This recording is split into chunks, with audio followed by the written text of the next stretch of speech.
What's up, everybody? I'm Najee Adams. And I'm Hunter Jacobs. And you're listening to the Hoopball Nets podcast.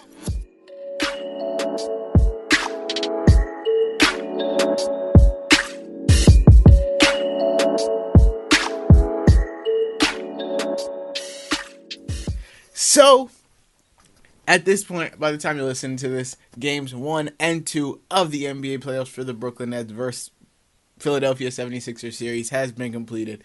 And we're just going to recap those two games and basically go over what we think needs to change for game 3 in order for the Nets to pull out a W. But before we get into all that, make sure you guys go subscribe to us on iTunes. You can look up Hoopball Nets. You can look up Brooklyn Nets. We come up either way. Leave a 5-star rating and review. All reviews are getting read on the podcast. Shout out to Hawaiian Isles Kona Coffee Company for sponsoring this podcast and every other Hoopball podcast. If you want to look them up on Twitter, which you should, it's Hi Kona Coffee, Kona with a K. It's Hikona Coffee on Twitter. Look them up on Amazon too, and make sure you go purchase some of their coffee. And let's get into these games. So, game 1 on the road, the Nets happened to actually win. We were super hype. The Nets took game 1 111-102 in Philadelphia and basically did their job, because they took away the Sixers' home court advantage and got one on the road. And, let's go over the box score. Actually, just recap it real quick. The Nets' biggest lead was 17. The game was much more of a blowout. Not a blowout, but it wasn't as close as the score says. They only won by 9. Right? Yes. They only won by 9, and it really wasn't that close as we were going, but in garbage time, the Sixers started to catch up. Nets' biggest lead was 17. Sixers' biggest lead was 5. The Nets shot 43.2% from the field. The Sixers shot 40. The Nets shot 42.3% from the three-point line. And the Sixers shot 12%. They were 3 of 25 from the three-point line and shot 12%. Something that we will point out, though, is the Nets shot 92.3% from the free throw line. They missed 2 free throws the entire game, which was absolutely incredible. And the Nets usually don't do that, so let's just point it out and say great job. One thing I also will say, though, is throughout both games 1 and 2, the Sixers have taken way more free throws than the Nets have, but we'll get into that at the end. The Sixers shot 42, made 29, which is 69%. The Nets won the turnover battle 11-13, and they lost the rebound battle 50-45. They got out offense rebounded by 6. It was 10-16. But that's what you're gonna expect when you have Joel Embiid and Boban Marjanovic banging down low in the paint. Now, on to the actual box score itself. We'll start with the Nets. So DeMar Carroll played 33 minutes. He didn't have a great game. He was 3 of 10 from the field, 1 of 5 from 3. But he did manage to have 11 points and 6 rebounds and 3 steals, which honestly came in handy. The box score is not honestly going to indicate who had the biggest impact on the game.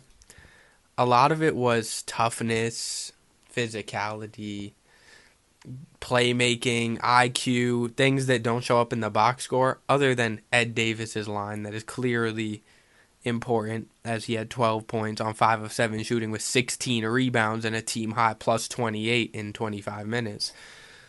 But the rest of the team, the impact is not based off of the numbers. That's very true, which is why we're going to get into a more in-depth breakdown of the game after. But just keeping you guys in the loop, Jarrett Allen only played 9 minutes. 2 points, 1 of 4 shooting, 5 rebounds, 1 assist. Got into foul trouble extremely early and really had to sit the rest of the game out. He had 2 fouls in the first 53 seconds. Yeah, and the Nets still kept him in. They didn't take him out after the first 53 seconds. And then he got his 3rd foul in the first quarter. And they were like, nope, get out. Joe Harris, 29 minutes, old reliable, had 13 points on 5 of 7 shooting, 3 of 4 from the three-point line. D'Lo, 29 minutes, 26 points on 10 of 25 shooting, 2 of 6 from the three-point line. Only had 3 rebounds, 4 assists, and 4 turnovers. And Jared Dudley might not look like he did much. 4 points. All of those points came off of free throws, but he was honestly top 3 most important players on the team, which is why me and Hunter, we completely understand why some of you guys were getting on us earlier in the season for calling out Jared Dudley, because we completely agree a lot of what he does can't be seen in the box score. I do believe that we were right about him not being a starter, though. I still don't. But I still believe he's better suited coming off the bench, bringing the bench energy than starting the game. That's my opinion. But regardless, his minutes are important. Spencer Dinwiddie and Karis LeVert were really the 1B and C to D'Angelo Russell's 1A in this game. Spencer Dinwiddie, 18 points in 32 minutes. Karis LeVert, 23 points in 23 minutes on 8 of 18 shooting. And yeah, that is really all that we can say for the Nets box score. For the Sixers, Jimmy Butler was man amongst boys in this one. 38 minutes, 36 points on 11 of 22 shooting, 9 rebounds. The man had like 26 at half, and then the Nets really managed to lock him down in the second half. But still, Jimmy Butler was really keeping them in this game for a good majority of it. Him and Joel Embiid alone took, 15 and 18 free throws, which is crazy. No one on the Nets took nearly as many. The highest amount of free throws by an individual player on the Nets was 5. So that just shows how much the Sixers were driving to the basket and also how much the refs were blowing the whistle for them. Tobias Harris, 2 of 7, 40 minutes, which is a team high. He didn't do much, 4 points. Joel Embiid, 22 points on 5 of 15 shooting. Out of those 22 points, 12 of which came at the free throw line. He had 15 rebounds and 5 blocks, which is still a monster game out of him. In case you didn't know, he's the first player in under 25 minutes to have 20, 15, and 5 in a playoff game. Yeah, he's a monster. I mean, I don't know what. And this was a terrible game for him. Yeah, he was 33% from the field. The fact that this was a bad game for him and he broke a record shows how truly great he is. Yeah, exactly. Which is why I said the Nets are going to win in 6, because I still feel like Joel Embiid is going to have one of those 40 and 20 games, but hasn't come yet. He was close last game, but I feel like he's still going to have one of those games. The Nets managed to absolutely lock down J.J. Redick and take advantage of him. He actually fouled out in 22 minutes. He had 5 points on 2 of 7 shooting, 1 of 4 from the three-point line. He is probably their best. I think Mike Scott shoots the best percentage on the team from 3, but J.J. Redick is obviously their best three-point shooter. Mike Scott hit the first 3 of the game for them, by the way. And Mike Scott also was 1 of 8 from the field and 1 of 8 from the three-point line. And that one was the first 3 of the game. So he didn't do too well either. Ben Simmons, we'll get into him later. I honestly don't think. I think Ben Simmons is overrated, overhyped. He only had 9 points, 4 of 9 from the field, 1 of 5 from the free throw line, 7 rebounds, 3 assists, 3 turnovers. I'll say now, I don't believe he's bad. I do believe he's stoppable, which separates him from superstars and even stars. You'll say Klay Thompson, Damian Lillard, Kyrie Irving, they're stars. They're unstoppable. Then you go to superstars, Steph, KD, LeBron, unstoppable. Ben Simmons is stoppable. So for now, he doesn't even reach close to that category until he figures out a way to make himself unstoppable. And for me, I feel like if you have to ask the question, is he making us worse while he's on the court? Then that's not a star for me. You don't have to ask that question with even people like Jason Tatum. You don't have to ask that question with people like Hunter just named, Steph Curry, LeBron James, even people like Devin Booker. Unfortunately, people were saying that about Kyrie with the Celtics because of how well they were playing without him. But while he's on the court, he's still dropping 30 points and 10 assists, and they're winning games. So when Ben Simmons is on the court, you legit have to wonder, dang, like, is his inability to shoot the ball making us a worse team?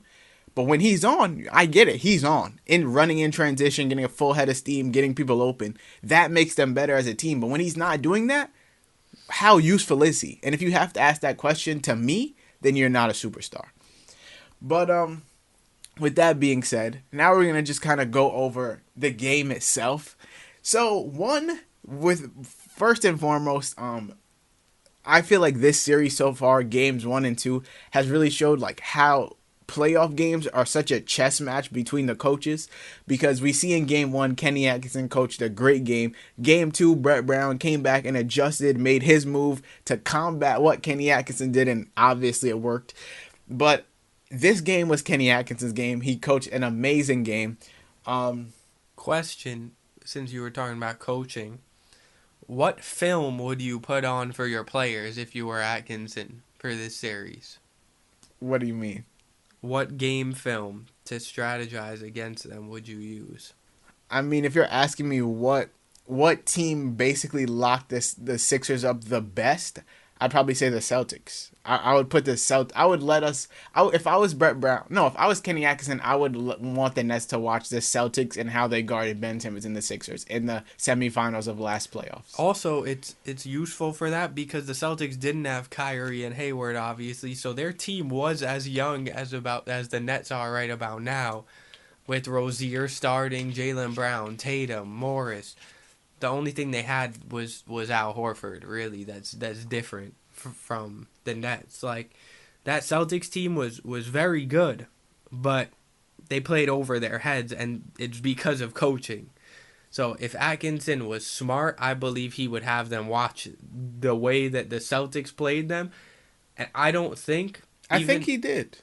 I don't think even with Game 2 showing that they can get around it, I still don't think that method can be fixed by the Sixers if it's executed correctly. I don't think it can be fixed because the Sixers as a team are fundamentally flawed. They're built incorrectly.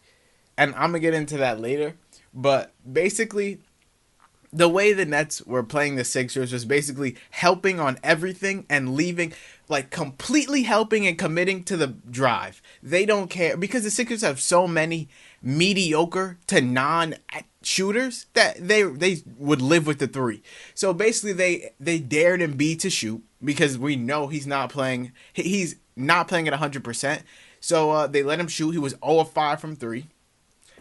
They made JJ Redick a liability on the defensive end because basically we know JJ Redick is not a defensive savant. He's not guarding anybody. We can blow right by him, and that's exactly what D'Lo, Karras, and Dinwiddie kept doing. That is one player that you will not let shoot on that team, which is why the Nets did that very well in Game 1. They kind of lost it in Game 2, but taking away the three-point line from Redick is the way to decrease the offensive abilities of the Sixers. Like, they're not going to score 140 like they did in Game 2 if you don't give Redick the three-point line. I completely agree. And basically, how the Sixers were guarding him, how the Nets were guarding JJ Redick, they were basically having Joe Harris top block him, which basically means, in as simplest terms as I can put it, basically just standing in between him and the three-point line so that you give him the mid-range but don't give him the three. Honestly, it's facing the baseline so that you're completely opposite from the perimeter. You're taking that away from him, but you're giving him the cut to the basket. Exactly. You're living with him getting a backdoor cut. If he cuts, he'll be wide open. But then you also have help defense. Jarrett Allen's there, and it's JJ Redick. Sure, he can make a layup, but with Jarrett Allen's help, I'd much rather a contested layup than a wide open three. And exactly the way the Sixers are doing it, if they had JJ Redick backdoor cut, a lot of the times they have people like Joel Embiid, Jonathan Simmons on the court, and Ben Simmons on the court. You can just completely help off Jonathan and Ben. So that backdoor cut that JJ Redick is just getting covered up right then and there. Because Jonathan Simmons is like a 27% three-point shooter. If he wants to shoot it, go on ahead.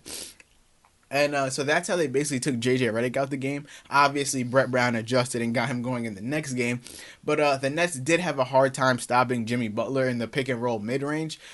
And, getting to the basket, he obviously attempted a crap ton of free throws. But they did end up containing him in the second half. He had his way with the team, honestly. There were shots. He took a floater where he barely got touched but managed to flail his entire body into an and-one. He was hitting contested threes. He was just doing whatever he wanted. Everything was going in. Brett Brown stated it well. He was really the only man on the team that game. But he had no assists. Jimmy Butler didn't have a single assist. There was a point where I texted my friends. I said, is Jimmy Butler versus the Nets right now? The Nets it were really playing was. As a team. Jimmy Butler was carrying them himself. The Nets small ball lineup with Jared Dudley at center. They ran it a lot this game. We saw it versus Portland in the OT game where Jusuf Nurkic tragically went down. But Portland has better perimeter defenders and shooters, so the Nets couldn't utilize their speed and agility like they did against the Sixers. But they didn't have Jared Dudley for game 2, and we saw what happened.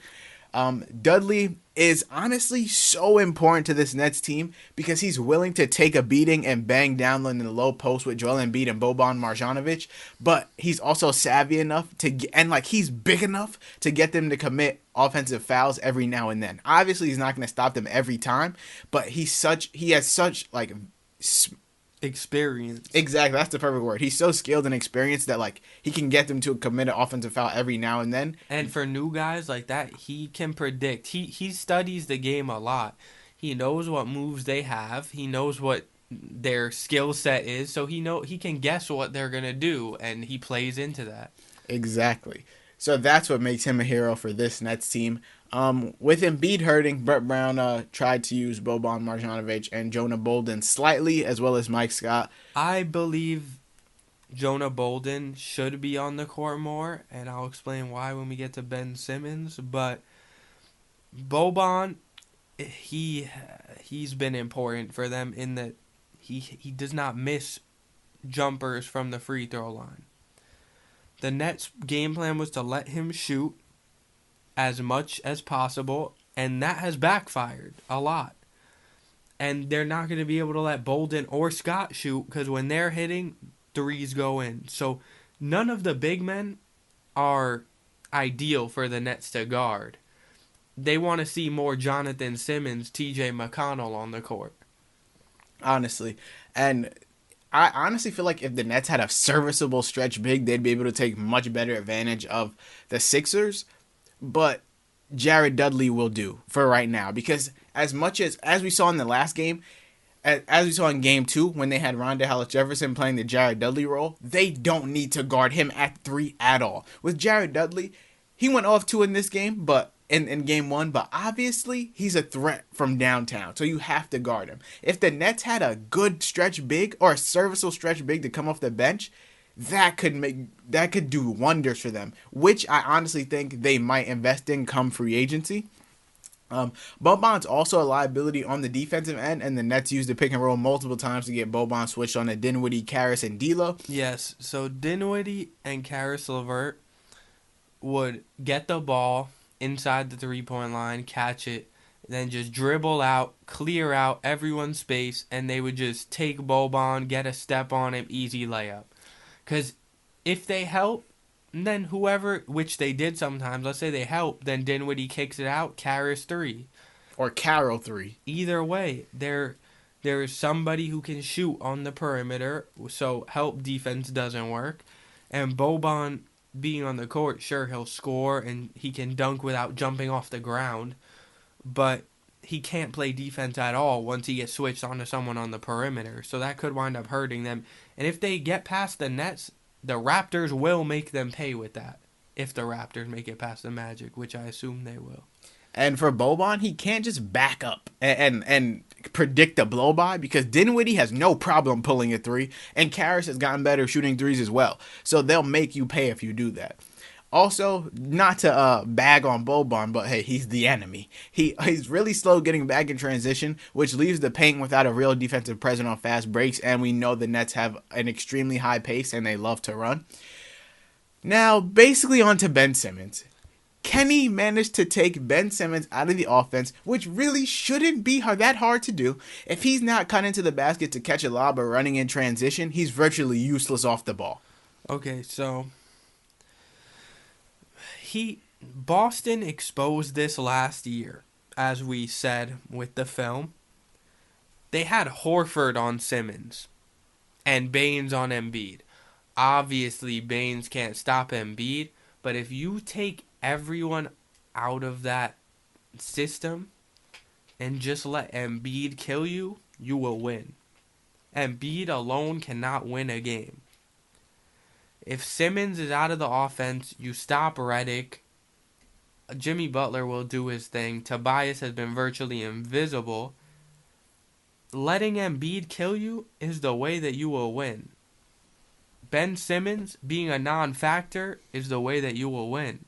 So the way that you have to play it is put somebody as a big man on him because you know all of his shots will come from within 5 feet of the basket.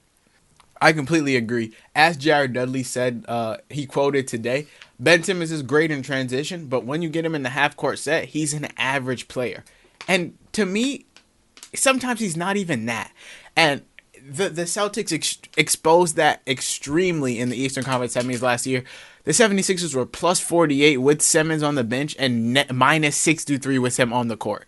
If that is like that completely just emphasizes why I say what I say about him, you needing to wonder whether or not you're better or not without him on the court. A lot of the time, he actually ruins the spacing of the Sixers because he just kind of lingers in the box off the ball, which allows his man to just stand in the paint and prevent the drive. So let's say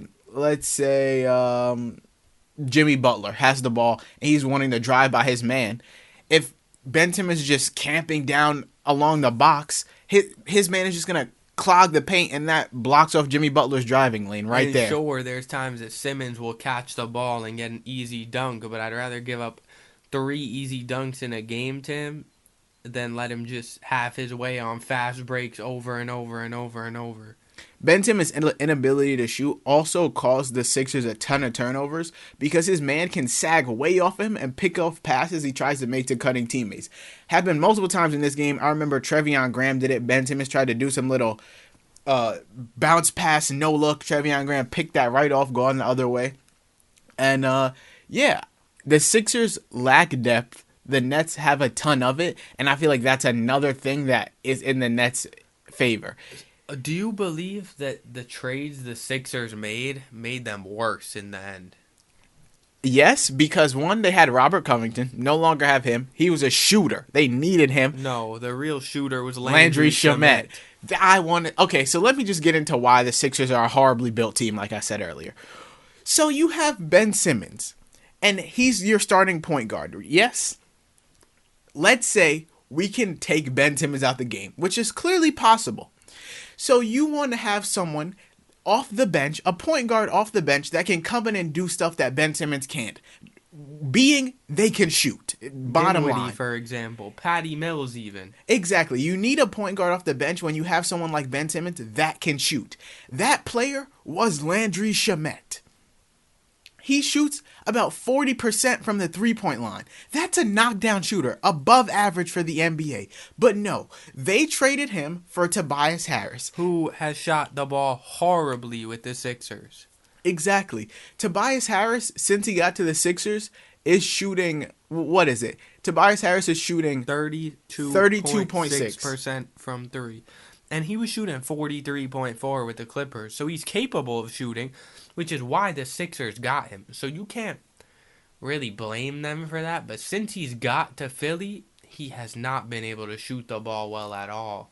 No, I still blame them because who did you think was coming off the bench? Like I'm saying, if you're locking down Ben Simmons, you need someone off the bench who can change the game plan for the defense so they can't play the same way. If you have Landry Shamet, the Nets can't play the same way they play Ben Simmons on Landry Shamet because he'll kill them. But no, you trade Landry Shamet, and now you have TJ McConnell coming off the bench who also cannot shoot. And ultimately, the Sixers tried to build what the Warriors have, and they did it horribly. The reason the Warriors work is because they can all do everything. That's not the case because of Ben Simmons. If you replace Ben Simmons with Damian Lillard, championship team in the East. I promise you that. I agree. And honestly, we saw it last game. All I'm saying is if you can lock down Ben Simmons, you can lock down TJ McConnell. And that takes every point guard the Sixers use out of the rotation completely. Makes them useless.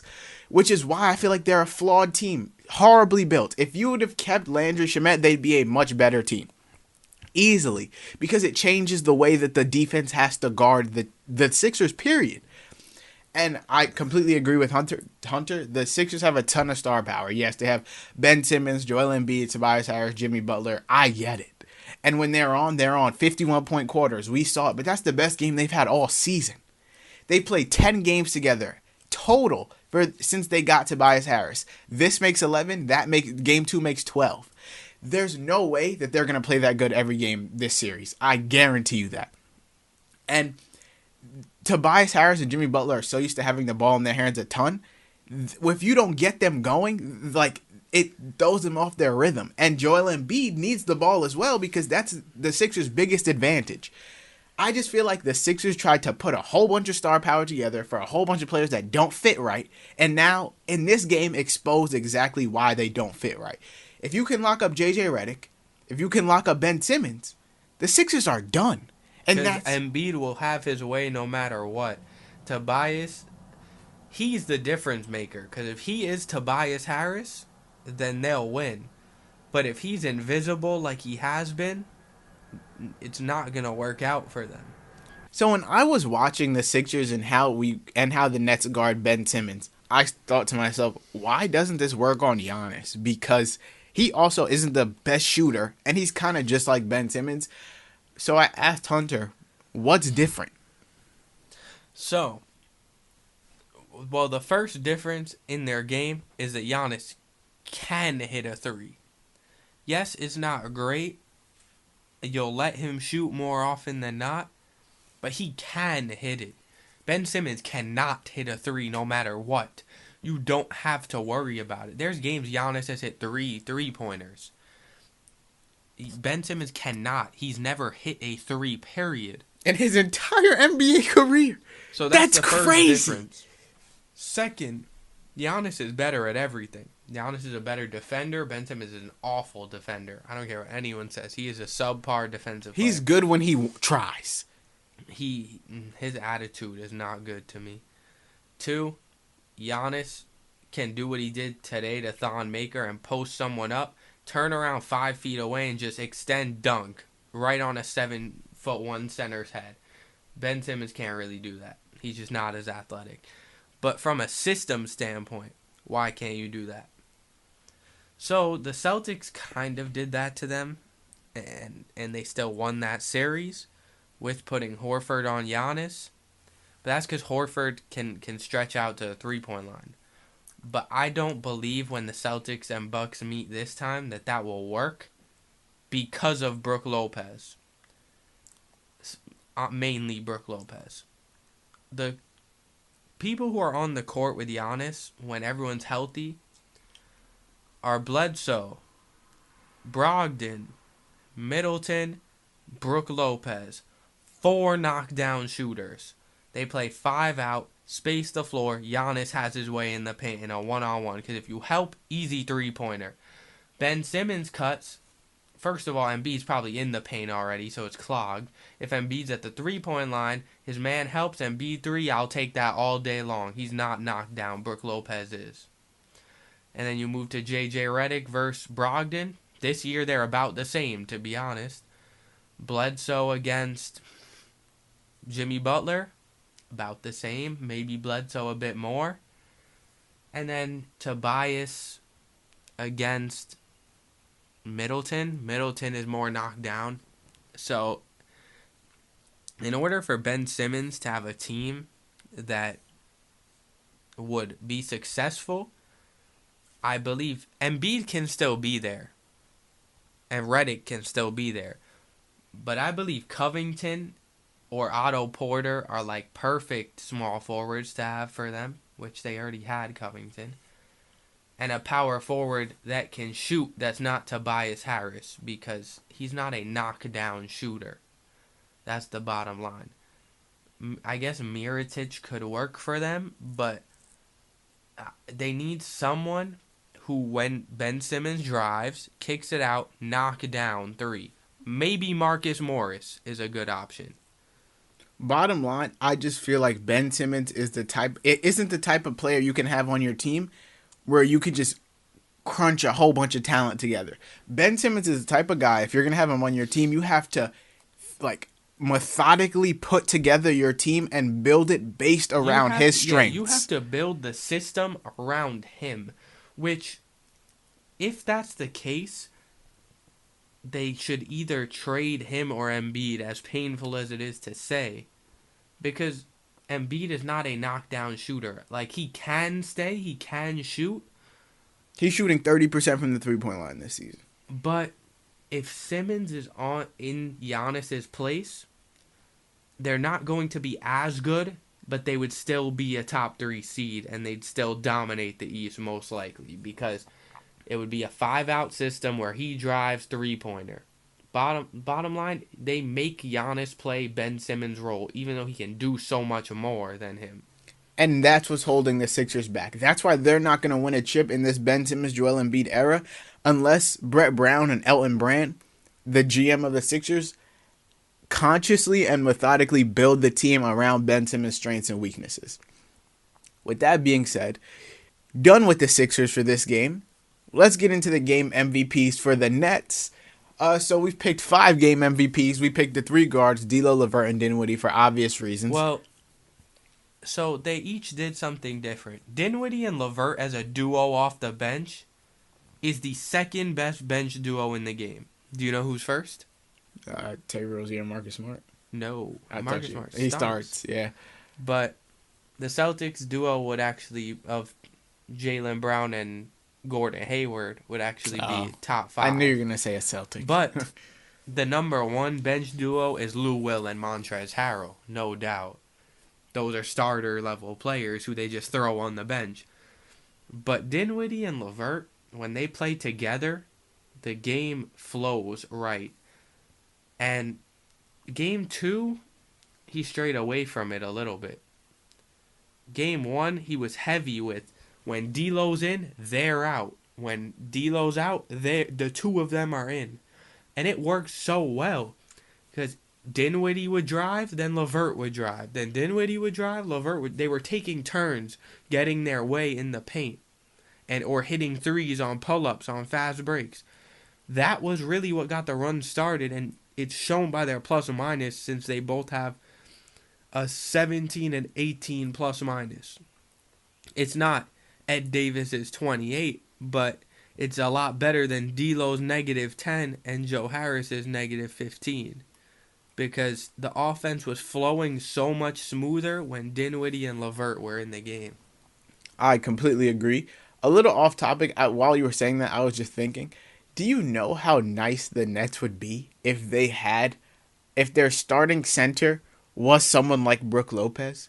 If they had a good stretch big as their starter, not to poop on Jarrett Allen, but just saying, if the Nets had someone like Brook Lopez in this series, think about it. They could play 5 out, drive to the basket, do what they're doing now, take advantage of mismatches off switches on screens, and Joel Embiid wouldn't be able to crash the paint because he'd have to worry about Brook Lopez. Do you realize that it could even work if they got Serge Ibaka from the Raptors and start him next to Jared Allen?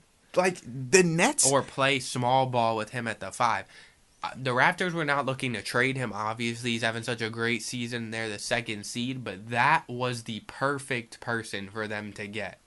The Nets severely need to invest in, via trade or signing, a stretch big this offseason. Specifically, out of this free agent class, I'd like to see them add Marcus Morris or Julius Randle if he opts out of his player option. Obviously, they could get Tobias Harris. I don't know.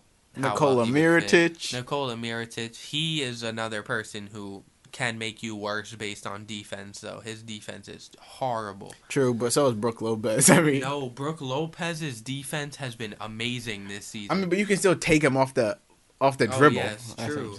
But you can do that with almost every center. Yeah, true. But that's just a couple of free agents we think that would enhance the Nets' ability to win games next season. Finishing with the game MVPs, we have D'Lo. Honestly, he's one of the game MVPs for me because he started off horribly, like 1 of 9, something crazy. Yes. And then he came out and scored 14 in the third quarter, 19 in the second half, and he just completely turned it around, and it honestly shows that maybe he was a little nervous. Maybe he was. Also, he's being guarded by Jimmy Butler. He's going to have a rough series altogether, win or lose. Some of it's going to get put on him just because he's their best player. But he did have a good game when it came down to it. He made shots to widen the lead. He was matching up with Jimmy Butler. There was a brief period after I said Jimmy Butler versus the Nets. It was Jimmy Butler versus D'Lo. Exactly, and it's just good to see a 23-year-old in the first playoff game of his career in the bright lights, going crazy in the second half when it really matters. On to the more notable MVPs.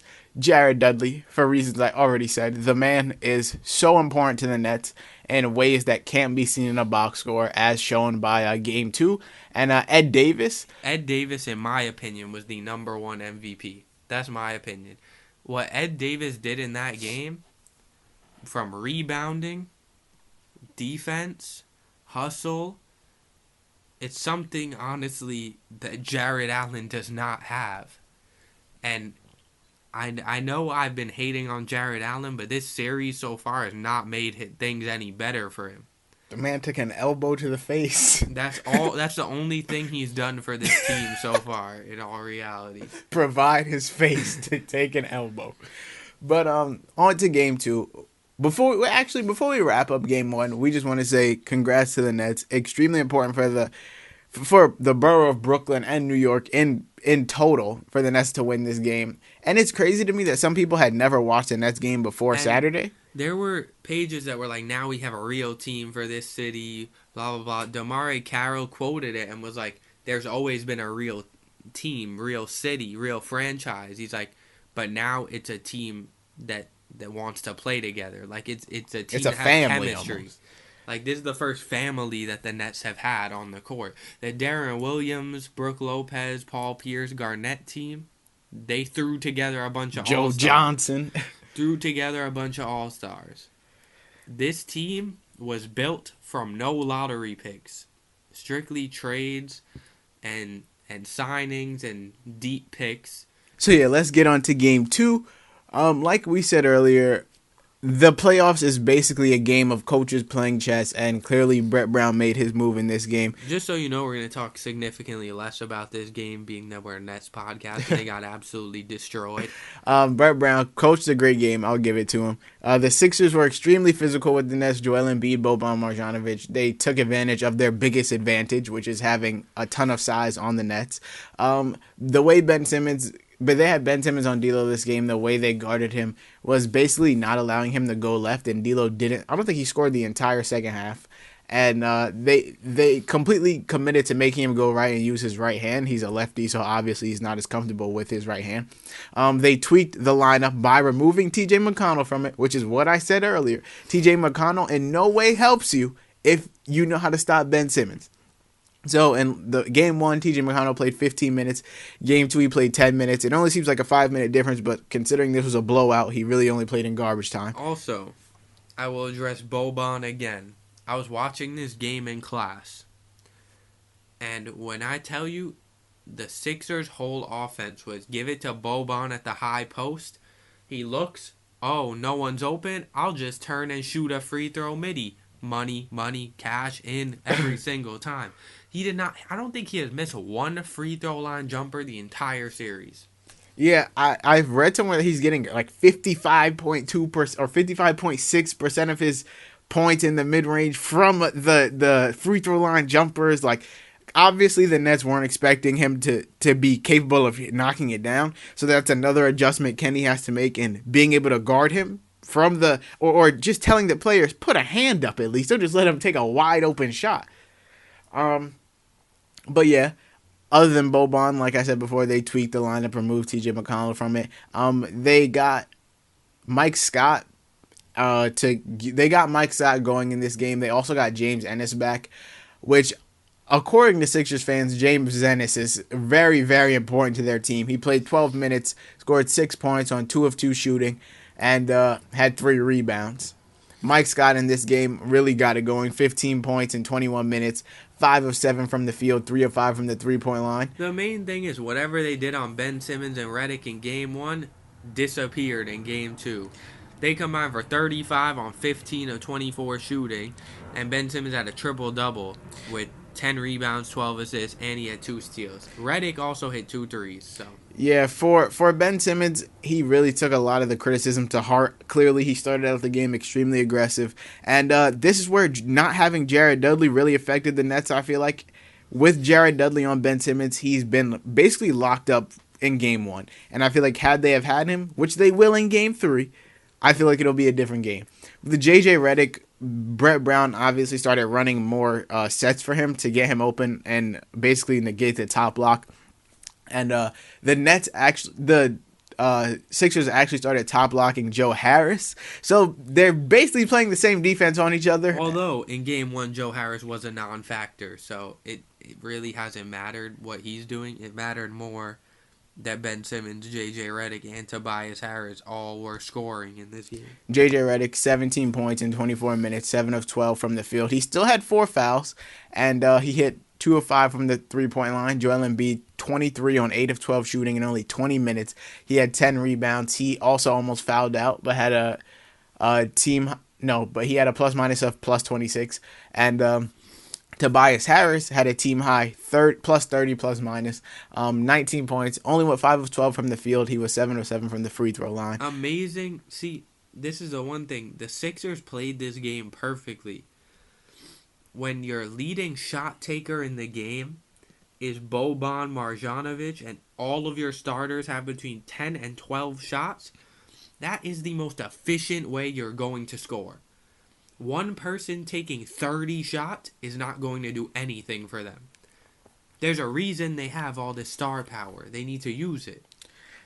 At some point, the Nets only had a 4-point lead. That was their biggest lead of the entire game. In the first quarter. While the Sixers had a 32-point lead at some time. Everyone knows ended up having a 51-point quarter. Probably the best game that this lineup of all their All-Stars has ever played. It's probably the Sixers' best game of the entire season, period. A lot of people were saying it was Ben Simmons' best game of his career, best game of the season. And if I'm the Nets, I'm happy. Like, this happened at home. They were coming. Kenny Atkinson said before the game, we knew they were going to hit us with a haymaker. They obviously came back and adjusted. They had the best game of their entire season, broke playoff records, and if you're going to do it anywhere, do it at home. And the Nets still got what they needed to get done. They won a game on the road and took away the home court advantage. So we said Nets in 6, and that still looks very possible. I honestly believe the Nets are going to go back to Philly in Game 4 up 3-1. I'm not even going to lie. The Nets are not losing a game at home. I'm sorry. Hope I didn't jinx it. But, yeah, James Ennis, Ben Simmons, Joel Embiid, Tobias Harris. Jimmy Butler honestly got shut down. He was 3 of 10 from the field. And, didn't do much in this game. The Nets box score, a lot of it's not important because, like, Napier had 13 points, all garbage time. Pinson, 9 points, garbage time. Musa, 4 points, garbage time. And the main guys who were contributing in Game 1, Ed Davis, 5 minutes, 2 points. He got in foul trouble, yeah. And then no one on the team had more than 19. No one hit 20. Dinwiddie, 8 of 16 from the field, 19 points. No one on the team had more than 4 assists either. Yeah, D'Lo only played 24 minutes, 16 points on 6 of 16 shooting, 3 of 7 from the three-point line, had 4 turnovers, only 2 assists. Joe Harris only attempted 4 shots, made 1 of them. And, Rodions Kurucs, 21 minutes, 8 points on 3 of 7 shooting. He was 0 of 2 from the three-point line, 2 of 2 from the free throw line, had 5 rebounds. And, this game kind of got really, really, really out of hand after halftime. The Sixers went on a 21-2 run to start the third, and Kenny Atkinson didn't call a timeout. And honestly, I feel like that was one of the mistakes he made this game. Could have stopped the bleeding way earlier, but instead he let it get out of hand, and the Nets could never really recover. I do want to talk about, though, the elbow that Embiid threw on Jarrett Allen. Do I believe it was a flagrant 2? Absolutely, definitely. I'm not one to usually go for conspiracy theories, but if you didn't know, a flagrant 2 kicks you from the game. It was late in the second quarter, and had Joel Embiid got assessed that flagrant 2, he would have obviously been ejected. He was a big part in the Sixers going on their third quarter run. So take him out of that, and there's a good shot they don't do that. They don't score 51 in a quarter, and the Sixers are down 0-2. Now, does the NBA want Ben Simmons and Joel Embiid down 0-2 possibly getting swept in the first round? No. So why would they call a flagrant 2 and get Joel Embiid out of the game? Regardless of what anyone says, the NBA wants players to succeed, so they'll call the game how they want to call the game. The rule book is only the rule book in certain situations. It's however the refs perceive it, or whoever they want to win in all reality. If the roles had been reversed and Jared Allen would have done that to Joel Embiid, I guarantee you he would have got tossed.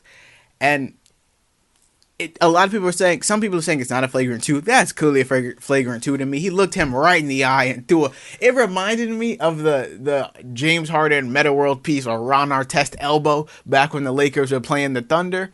That alone. And Ron Artest got tossed for that. The only questionable part of the definition of a flagrant 2 is excessive.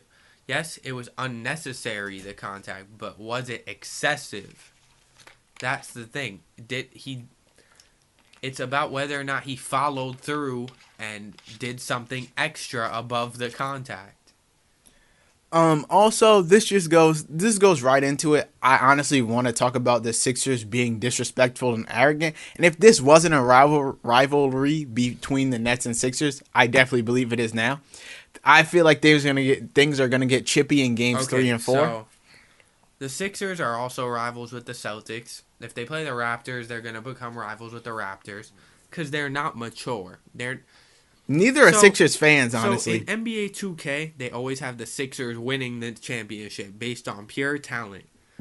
But if you look in real life, something a video game can't display, the Sixers are possibly the most immature playoff team that we have seen in the last decade, maybe.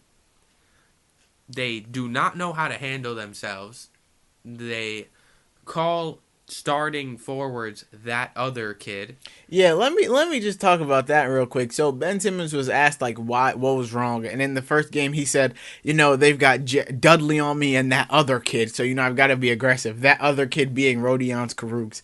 I mean, you definitely. What does it hurt to say the kid's name? That alone just shows how arrogant they are, and it honestly feels like they're not taking the Nets seriously. Like they know they're gonna win this series. Like they're better than the Nets or something. And let's say by chance they get past the Nets, I will be so glad to see the Raptors get them 1, 2, 3, 4 out of here, because the Raptors team is built to shut them down. Siakam on Simmons is a recipe for a Raptors sweep. And honestly, the Sixers are just like their fans, immature. I'm sorry if you're a Sixers fan listening to this. You can leave because we're a Nets podcast and we don't want you in here. But basically, if the Sixers fans were booing Ben Simmons, the love of their life, their franchise player almost, because he missed some free throws, and then they boo after every bad thing. Even Joel Embiid said, every shot we miss, you're going to boo? Yes, because that's just the kind of fan Sixers are. And then Simmons is out here saying, if you're going to boo, stay at home. Stay on that side. Okay, I agree with that. But that's your whole fan base. So if you want an empty arena, go ahead. You're not going to win another home playoff game when the whole arena's empty and you got nothing to play for. And DeMar Carroll said Game 3, they're going to come back physical because you clearly see the discrepancies between the free throws for the Sixers and Nets. The Sixers are driving way more, getting real physical with the Nets, and they're getting calls. So clearly, let's see the Nets do it at home, and let's see the Nets get calls. I feel like Game 3 is going to be super chippy, super aggressive, super physical, and if this wasn't a rivalry, like I said before, it is now. And the Nets have the firepower they need to fuel them to smoke the 76ers in these next 2 games. I do hope that Kurucs gets more run and takes advantage of it. I hope he just booms it on Ben Simmons. Crazy. Windmill. If he has 2 points on 1 of 14 shooting, if his 2 points is a windmill dunk where he stuffs Ben Simmons' head right between his legs, that would be the most satisfying thing to me that I've ever watched in a basketball game. So, going into Game 3, Kenny Atkinson is clearly going to make some adjustments, just like Brett Brown did. And we'll see what happens. What I think they need to do, I think they need to find a way to get Joe Harris open. You can obviously emulate what Brett Brown did for J.J. Redick and see if it works because they're playing the same type of top block defense on J.J. Redick as they are on Joe Harris. So do that. Watch that film. Get physical and get aggressive with the Sixers and don't just get bullied by their big men. And honestly, continue to stick to the game plan of abusing mismatches. But do you have anything else to say? We are super excited for Game 3 on Thursday. You're probably hearing this Thursday morning or Thursday afternoon. So make sure you guys tweet us any questions you have. We'll be live tweeting the game as we have for the first two. Make sure you guys subscribe to us on podcast, on the Apple Podcast app, on iTunes, whichever way you want to say it. Look up Brooklyn Nets, look up Hoop Ball Nets. We come up either way. Press that subscribe button, leave a 5-star rating and review. All reviews are getting read on the podcast. Make sure you interact with us on Twitter. You can find us at Hoop Ball Nets. Individually, I'm at Najee Adams _ on Twitter. If you don't know how to spell Najee, it's Najeeadams. Hunter is Hunter _JKR. Shout out to Juan Al's Kona Coffee Company for sponsoring this podcast and every other Hoop Ball podcast. So go look them up on Twitter and buy their products on Amazon. You can find them at HIKONA Coffee on Twitter. Make sure you watch Game 3. Make sure you come back and listen to us after Game 3 and 4 because we'll be right back. And yeah, guys, we'll see you all next time.